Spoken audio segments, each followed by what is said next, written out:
This is the Masking Handbook for Audiometry. In this video, we'll be looking at interaural attenuation and profound hearing loss.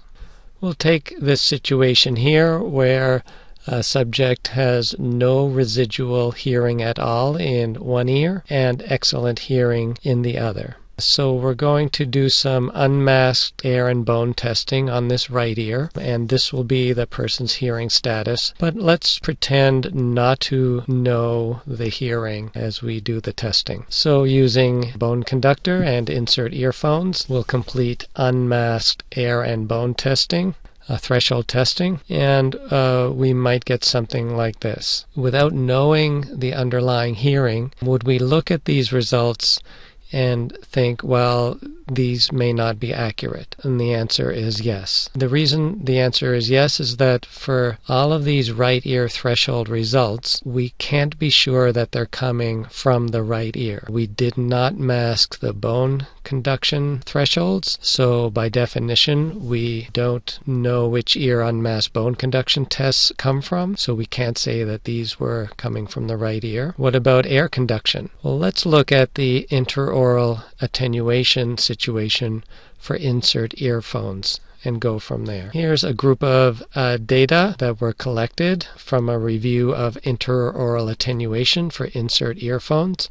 Let's take a look at some of the mean or median values for the different frequencies. We can see that they're roughly somewhere between 70 and 90 dB. It kind of depends on the frequency.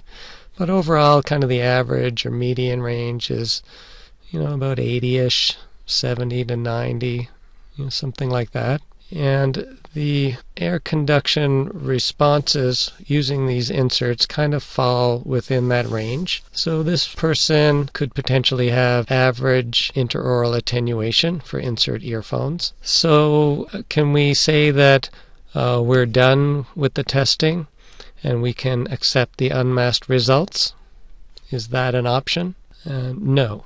So this highlights the fact that when we're using interaural attenuation values to make judgments on whether testing is valid or whether there's some cross-hearing involved, what we need to know are the minimum possible attenuation that would be present in order to make a decision on whether we need to use masking or not. And here are the minimum interaural attenuation values for the various transducers and frequencies taken from a review of the literature. We can see that the min IA values for insert earphones somewhere, depending on the frequency, between 50 and 60 dB.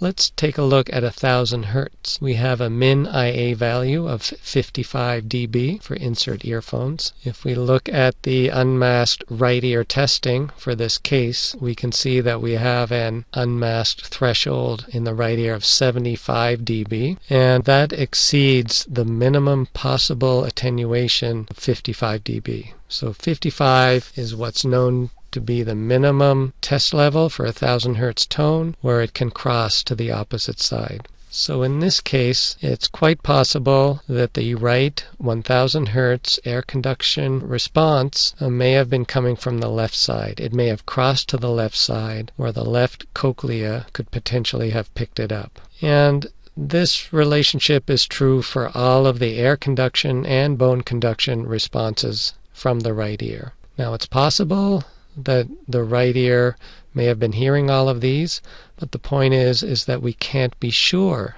that the right ear was hearing any of these test signals, even though they were delivered to the right side. In this case, all of these responses, air and bone, may have been shadow responses. That is, they may be unreal responses in that they may not have been coming from the right ear at all. So all of these must be masked. Let's deliver some narrowband masking noise to the left ear and retest the right side. Once masking noise was applied to the left ear, we see that all of these air and bone conduction threshold responses changed. So the fact that the responses changed show us that they weren't coming from the right ear. Masking noise only affects the ear that it's delivered to.